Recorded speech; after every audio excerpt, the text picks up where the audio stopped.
And welcome back, everybody, to another episode of MLB DFS Quick. It's your Monday, June 7th edition. We're going to have a quickie for you here. 3 whole games on a Monday. But I want to get you guys your content out there because I know everyone's going to keep playing it because that's what we do in this DFS world. You can find myself on Twitter at BDintric. Hope everybody had a great weekend. Lots of fun baseball. Jesse Winker with a triple dong Sunday off of Guess Who. 2 of them were off of John Gant. The fade train finally happened. Hope you guys stuck with that one long and hard. That was good. There's been a lot of offense this weekend. They're trying to regulate the pitching of the sticky stuff. So the RPMs were down across some pitchers that have some higher RPMs than normal. So we'll have to check that one out and keep an eye on if they keep regulating there. Trevor Bauer, of course, had some choice words because that's what Trevor Bauer does. But 3 games on a Monday. If you want to join the free fantasy DGen Slack chat, come jump in there. If you give a rate and review on iTunes, I truly appreciate it. Help me out a ton. But we're going to get you in and out of here in just a couple minutes. I'm going to go game by game. But your 3 totals on this slate: Marlins, Red Sox, total of 8.5. Royals, Angels, 8.5. Cubs, Padres, 7.5. So you got that going for you. And again, 3 games. DK has an all-day slate and then a 2-game main slate. FanDuel has a 3-game main slate. So the first game of the day is at 5:10 Eastern. Second game is at 9:38 Eastern. Last game is 10:10 Eastern. DK didn't want that big gap between the first and the second game. I don't care. So you have 3 games to go off of here. You got Miami at Boston kicking things off for you. In Boston, you have Pablo Lopez versus Nick Pavetta. Pablo Lopez, $9,200 on DK. Nick Pavetta, $8K on DK. Pablo has been decent of late, basically 19 or more DK points in 3 straight starts. He was really good going into the season, had a couple hiccups in the middle. So he's one of those kind of contrarian plays. I think Nick Pavetta is going to be very popular and for good reasons. But Boston Sunday Night Baseball, traveling back home since May 15th, striking out over 28% of the time versus right-handed pitching. But they do have a 258 average and a 232 ISO. So they're crushing right-handed pitching, but they're also striking out a ton. Pablo Lopez is pricey. He's the most expensive pitcher on this slate. But he does bring some nice tournament upside if that's what you're going for. I don't want to really fade Boston, but Boston bats will be very popular, I believe, on the slate. So Pablo Lopez will give you some leverage in that regard. On the flip side, Nick Pavetta is a very, very strong play on this slate, but will be very, very popular. He's got 20 or more DK points in 3 of the last 4 starts, in 5 of the last 7 starts, 20 or more DK points. On a small slate like this, you're not expecting Corbin Burns 43-point performances. You're wanting like 15-plus points from your 2 starters. Like, you just want a good base from your starters because there's really no aces on the slate. Pablo Lopez, like I said, is the most expensive pitcher at $9,200. So you don't have an ace situation here. Pavetta coming in at $8K is a phenomenal price point against the Miami offense, who played well over the weekend against the Pittsburgh Pirates. Let me reiterate, the Pittsburgh Pirates. They go into Boston now. Nick Pavetta's been throwing really well. Miami striking out 26% of the time versus right-handed pitching over the last few weeks, hitting 220 with a 133 ISO and an 84 WRC plus. So you could go to Pavetta. I think he's going to be one of the more popular pitchers on the slate. And on a small slate, you can eat some chalk. That's fine, but it's going to be really, really chalky is the problem. So Pavetta is a really, really good play. It's hard to avoid Nick Pavetta, but he's going to be popular. And that makes, on the flip side of this one, I mentioned the Boston bats will be extremely in play on this slate. Like Rafael Devers is a great play at 5K versus Pablo Lopez. And you got like Alex Verdugo, who went deep again on Sunday. He keeps playing great day after day. He's only $3,400. He's too cheap. One thing I will say, 3-game slate, you can have a batter in your lineup. I wouldn't go more than 2, but I'd try to stick to 1 against one of your pitchers. That's fine because it's such a small slate, and that'll make you different too. So if you want to throw like a cheap Verdugo in there, if you're using Pablo Lopez, totally fine. But the Red Sox are very, very popular. They're all in play if you want to use them. But I'm probably going to try to fade them as much as possible because I'm going to be super popular on this early game. Either use Pablo Lopez or use some of these Marlins bats versus Pavetta because Pavetta is going to be pretty popular as well. Starling Marte has been swinging it pretty well since he came back. You got Jazz Chisholm. They're both $4,800 respectively on DK. You got Jesus Aguilar, a couple home runs over the weekend, including one on Sunday. He's $4,300. You got C-Dick in there. Cooper's day-to-day. There's definitely some cheap options. Isan Diaz. Lots you can do with that Miami offense. I'd start with the Marte, Chisholm, Aguilar realm of it, but there's a lot you could do with Miami if that's the route you want to take. All right, Kansas City Royals at the Los Angeles Angels of Anaheim.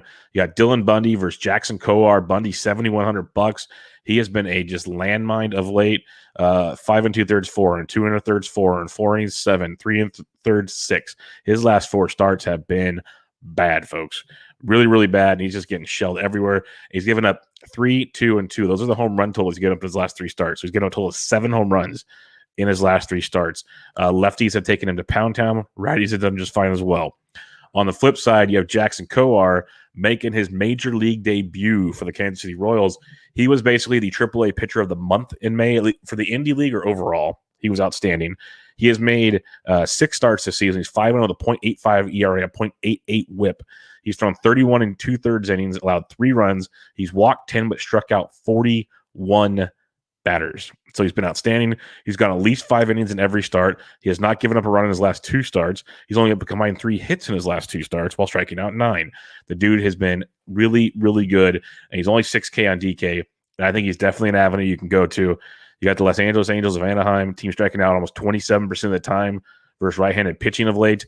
I love Kohar on the slate. I'd imagine he's going to be popular, but I'm not exactly sure. See, you got Pavetta, who you know can go deep into games. Kohar's probably going 5-6 max. Pavetta's 2K more. Which piece of the chalk do you want to eat? Join us in the Slack chat when we talk about ownership. I like the Kohar side of this. I really like some Jackson Kohar in this game, but he will likely come with some ownership. On the flip side, I love Kansas City in this game. Bundy has just been so bad. Kansas City's bats have been swinging it pretty well for the most part. You're coming down to LA. It's supposed to be a little warmer on Monday down in Southern California, and you got some really good bats. Merrifield's on fire at 52. You got Sal Perez at 49, hitting everything. Then you got Santana. You got Benny, who's on fire. He's at 36. You got Dozier at 31. You got like Jorge Soler's 28. Lots of value. Edward Olivares has got called back up. He was raking, got called back up, and Mondesi got put on the IL. Olivares only 2,500. So lots to like in Kansas City. Big fan of the Royals tonight, trying to be different on this 3-game slate. If you want to go to the LA side of things, Ohtani's always great at 55. Jared Walsh, it's only 37. It's really strong. And then you have, where did he go? He was 32 last time. I know he's 39. Justin Upton. Since moving to the leadoff role, I write the outfield waiver wire column weekly at rotoballer.com. Put Upton in the article this week because he's sub 50% owned, and they moved him to the leadoff spot about 10 to 11 games ago. He's hitting close to 400. The power's through the roof. He's doing things like the old Justin Upton, plus he's scoring runs. So as I mentioned, if you're using a pitcher and you want to use a guy against him, I think Upton's a good one because he's not breaking the bank. He's 3,900. Could be a strong move there. But if you want to stack Anaheim, Upton, Walsh, and Ohtani be my first looks there. That's if you're not using Kohar. I like Kohar quite a bit, but it'll be interesting to see what that ownership looks like when everything dies down tomorrow. All right, last game of the night, Chicago Cubs at the San Diego Padres. Got Adbert Alzolay, $8,800. Ryan Weathers, $6,700. Alzolay's been absolutely outstanding. At least 5 innings pitched in every start since April 29th. He's given up 2 runs or less in his last 3 starts. He's put up over 20 DK points in 3 straight starts. Does get a Padres team that we know has a ton of pop in there, but at the same time, it's a Padres team that's really not overwhelming. They're striking out 22% of the time versus righties. That's good. They're hitting 239, 107 WRC plus. They're better than average, of course, but they've been kind of, without Tatis doing a lot, it's been kind of slow go. You can roll it out without dice with Alzolay if you want. It's kind of the angle I want to go because people still respect the snot out of the Padres. If you want to be different, I kind of like the idea of like an Alzolay Pavetta, Alzolay Kohar. That's kind of the way I look at it on this 3-game slate. Do not play cash on a 3-game slate. Please do not play cash on a 3-game slate. But Alzolay Kohar would be where I'd be looking on this one. Ryan Weathers is interesting. He's $6,700. He hasn't been going too deep overall. He went 5 innings in his last start, which is nice, 88 pitches. So they've ramped him up. He's on 67, 78, 88 pitches. But he's still got up 4 runs, 2 homers. He's given up 4 homers in his last 5 outings. Like he's at least a ground ball to fly ball neutral guy, or more fly balls than ground balls. He's been very, very sketchy in that regard. And you got a Cubs team that just loves them some left-handed pitching. Just loves them some left-handed pitching. Just over the last couple of weeks alone, the Chicago Cubs hitting 282 with a 229 ISO and a 127 WRC plus versus left-handed pitching. That's pretty good, folks. I know Weathers is cheap and you can try to get contrarian. I don't know if that's where I want to get contrarian tonight. What I do like, though, are the Cubs bats. Chris Bryant mashing lefties. He's 5,100. Rizzo can hit them a bit as well, so I don't hate that. But you got Hap, Wilson Contreras at 41. Patrick Wisdom's only 36. He should be like owned by almost everybody tonight. He should be the ultimate chalk. 2 more home runs on Sunday. Dude's got like 7 home runs since he got called up like a week ago or something. It's ridiculous what he's doing, but there's a lot to like. Lots and lots to like in this Cubs lineup because you never knew they were going to come out. It was Ortega, Alcantara. Who else is getting thrown in that lineup? So you can go that route for sure. If you're fading Alzolay, obviously Tatis is in play. There's no hiding that. But you're going to want to go full on. You want to go Hosmer, Cronenworth, Machado. You want to go maybe Caratini for a little cheapie. Myers is starting to swing it. If you're fading Alzolay, you want to full fade Alzolay. Don't just play the like chalk Tatis and Machado. You want to go all in with the Padres if you're fading Alzolay.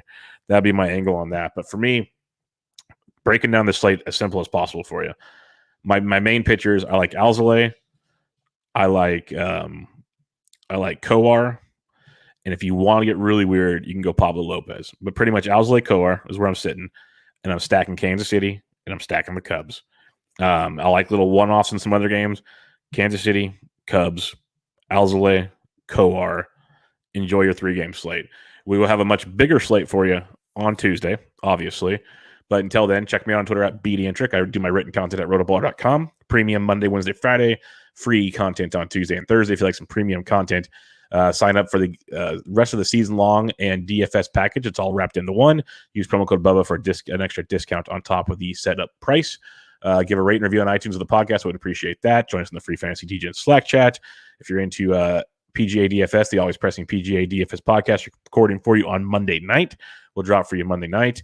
Also, some season-long baseball and bench with Bubba. Got RotoGut, Vlad Sedler coming up on Tuesday, and another special guest for you on Thursday. So lots of stuff coming up for you in the Bubba world. So follow me on Twitter at BDintric. I'll take care of you there. But until now, this was MLB DFS Quick Hits, your Monday, June 7th edition.